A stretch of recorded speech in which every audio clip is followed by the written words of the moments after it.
He is one of the great people in the country that can link economics into politics and into a grander vision. John Makin joins us from the American Enterprise Institute.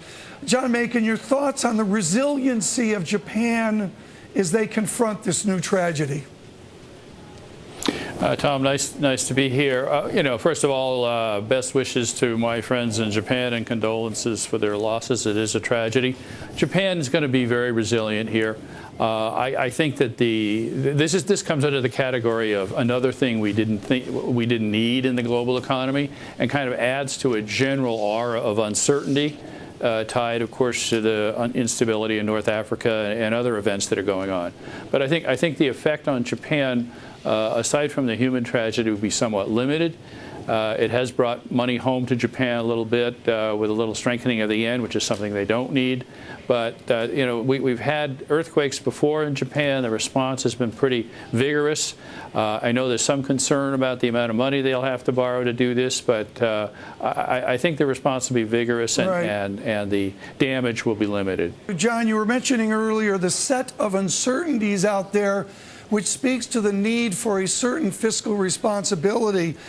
Is our debate at least too austere in the United States? Do we need not an austerity, but a future austerity, or are we in a good situation fiscally?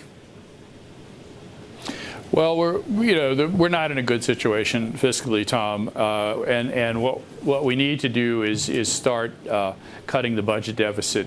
The problem we have is that, when you do these stimulus measures that we've done, they're kind of like macroeconomic cash for clunkers. They feel good for a little while, and then they start to wear off. And as the president was just saying, at the end of last year, we enact another stimulus package. That one's going to wear off at the end of this year.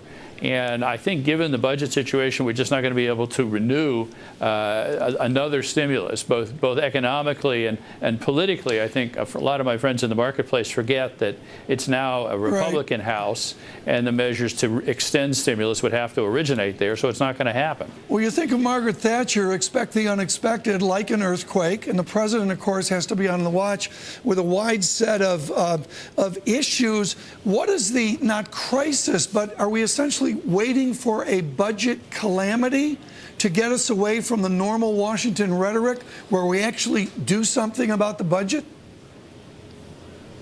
Well, Tom, I hope we're not, because budget calamities have a way of not appearing in time.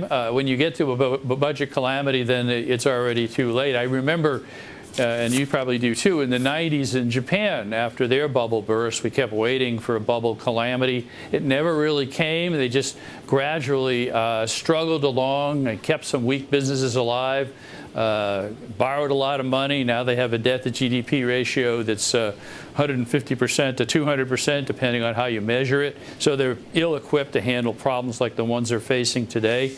But I think you really can't wait for that kind of crisis that's going to drive you. If the markets start trying to drive you, you're in too much trouble. You really have to say, we see where Japan went, and we could learn from that. Let's not go there. Let's start dealing with the budget deficit today. We've got a deficit commission report that came out in December. It's got all the right directions in it. Time to start moving here.